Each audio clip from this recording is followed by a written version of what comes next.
Time हो रहा था 5 बजे और सहरी का वक़्त हो चुका था, तो मैं उठ गई थी और मैं आ गई थी किचन में सहरी बनाने के लिए।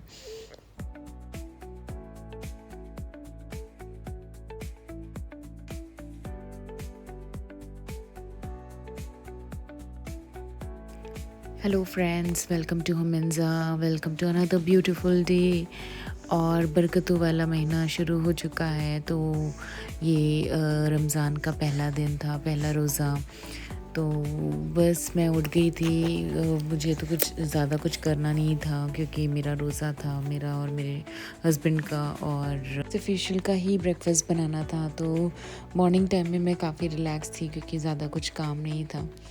तो मैं बस आ गई थी, बालकनी से देख रही थी। थोड़ी आज धूप हल्की ही निकली थी, तो थोड़ा धूप लेने में आ गई थी।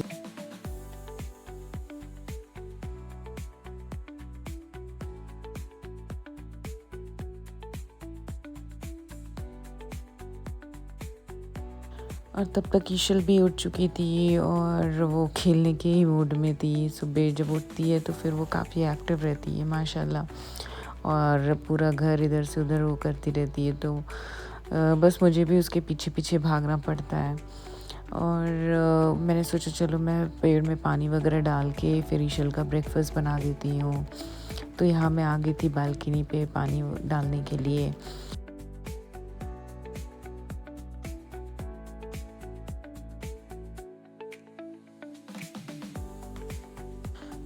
और यहाँ पे ईशल का ब्रेकफास्ट भी हो गया था रेडी। तो मैंने आज उसे फ्रूट्स कट करके और बॉयल एग दिया था। तो बस वो अपना नाश्ता कर रही थी और मुझे उसके साथ बैठना पड़ा था क्योंकि वो अभी इतने शौक से एग्स नहीं खा रही है, तो मुझे उसको थोड़ा खिलाना भी पड़ता है।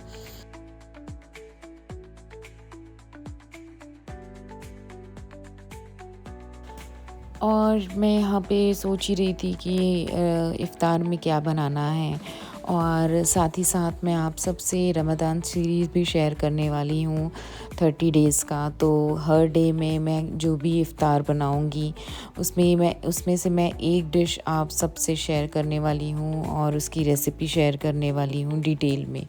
तो ये रमज़ान सीरीज़ में हर डे आपको मेरे व्लॉग में देखने को मिलेगा विद रेसिपी।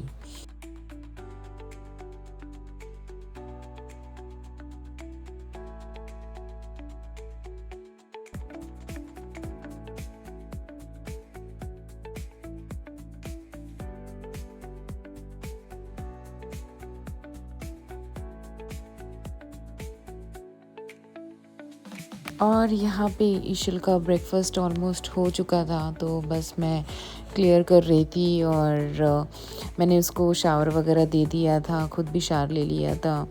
तो मैंने सोचा चलो आज हम थोड़ा मैचिंग करते हैं, ट्विनिंग करते हैं। तो ईशल को आज मैंने गरारा पहनाया था, कॉटन का था, कंफर्टेबल था। उसको उसकी आंटी ने गिफ्ट किया था। तो फिर मैंने कहा चलो आज दिन भी फर्स्ट रमज़ान है, ब्लेस्ड मंथ है।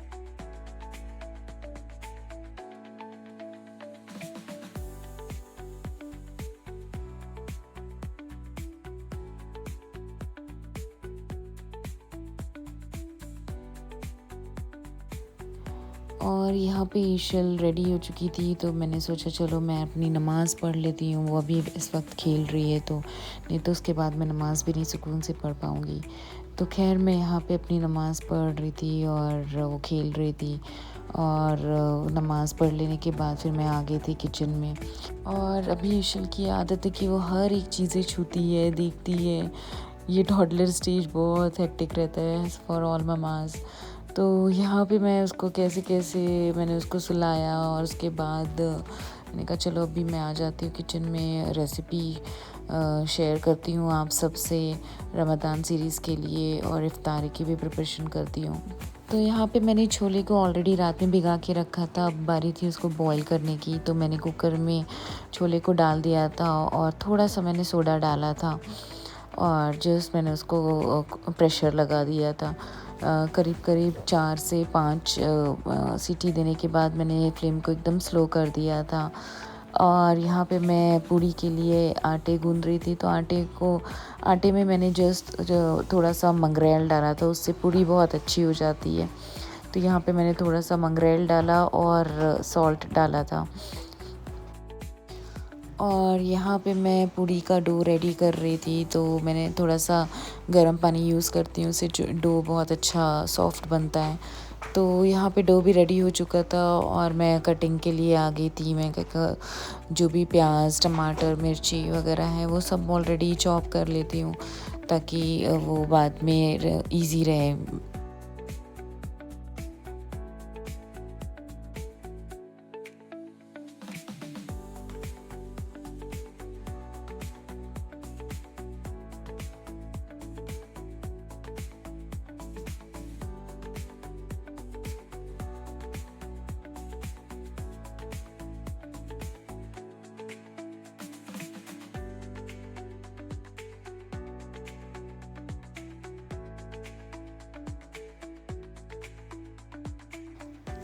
और यहाँ पे मैंने प्याज, टमाटर, हरी धनिया, हरी मिर्ची, ये सारी चीज़ें मैंने बारीक बारीक चॉप कर दिया था। और अब बारी थी छोले बनाने की। तो मैंने एक बड़ी सी कढ़ाई ली और उसमें मैंने ऑयल डाल कर के उसको स्लो फ्लेम पे रख दिया था। और साइड में मैंने मसाले में मैंने तेज़पत्ता, जीरा और थोड़ी सी हींग लिया था। तो ये तीनों ही चीज़ों को जब ऑयल गर्म हो गया तो फिर मैंने डाल दिया। मसालों का हल्का सा तड़का लगने के बाद मैंने पिसी हुई प्याज ऑलरेडी मैंने स्टोर करके रखी हुई थी, तो वो मैंने थोड़ा, ये करीब करीब 4 से 5 टेबलस्पून रही होगी, तो वो मैंने ऐड किया। और जो मैंने प्याज को चॉप करके रखा था, वो प्याज को मैंने इसी मसाले में ऐड कर दिया था।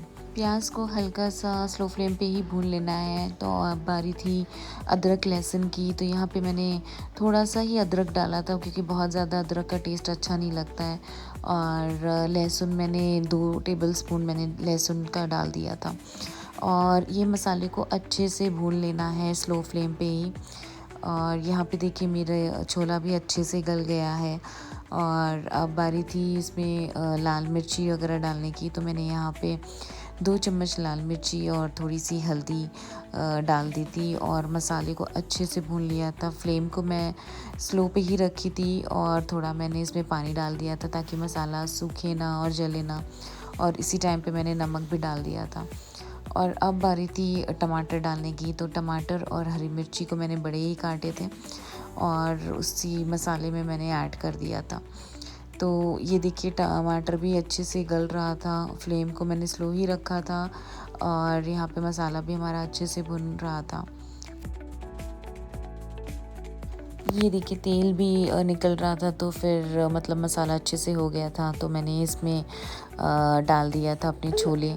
और छोले डालने के बाद उसको मैंने अच्छे से मिक्स किया। और यहाँ पे मैं देख रही थी कि मेरा कि पानी कितना चाहिए। तो मुझे बहुत ज़्यादा लिक्विड नहीं चाहिए और बहुत ड्राई भी नहीं चाहिए था। तो यहाँ पे मैं थोड़ा सा छोले को पकाने के बाद मैंने ये जो हरी मिर्ची की चटनी बनाई थी, उसका मैंने 1 से 1.5 चम्मच वो डाल दिया था। उससे बहुत अच्छा टेस्ट आ जाता है। और ये चटनी डालने के बाद मैंने जो धनिया चॉप करके रखा था वो भी डाल दिया था।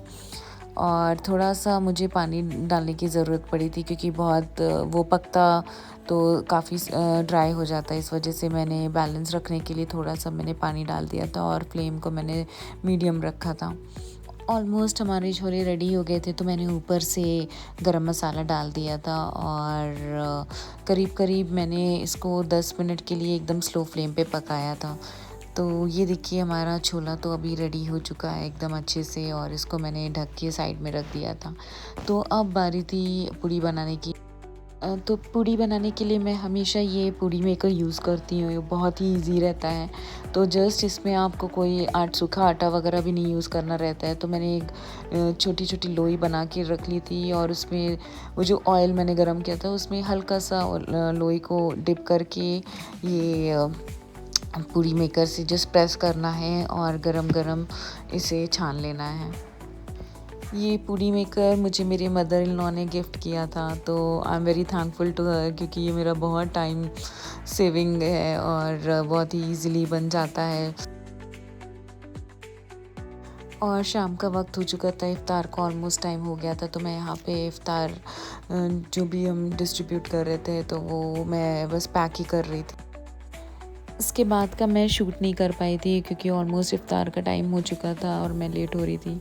तो बस यहाँ इफ़्तार वगैरह कर लेने के बाद नमाज़ पढ़ी और फिर मैं ईशल को लेके नीचे आ गई, क्योंकि उसकी हैबिट हो चुकी है, उसको अभी डेली एक राउंड लेना ही है बाहर का। तो वो बहुत चिड़चिड़ कर रही थी, तो मैं कही चलो उसको गार्डन थोड़ा सा घुमा लाते हैं। तो बस मैं यहाँ पे निकल आई थी सोसाइटी के गार्डन में और मैं उसको घुमा भी रही थी और साथ ही साथ मेरे फ्रेंड्स भी आ गए थे, तो फिर हम यहाँ पे बातें भी कर रहे थे और ईशल यहाँ पे खेल रही थी मज़े से। तो खैर कुछ इस तरीके से हमारा पहला रोज़ा हो गया था कंप्लीट, अल्हम्दुलिल्लाह। और कैसा लगा आप सबको हमारा रमज़ान सीरीज़ का व्लॉग? टाइम की कमी होने की वजह से मैं थोड़ा प्रॉपर्ली प्लेटिंग वगैरह नहीं करके दिखा पाई, बट इंशाल्लाह आगे के ब्लॉग में आप सबको देखने को मिलेगा। तो खैर अच्छा लगा हो तो प्लीज़ लाइक करें, चैनल को सब्सक्राइब करना ना भूलें। तब तक के लिए अल्लाह हाफ़िज़।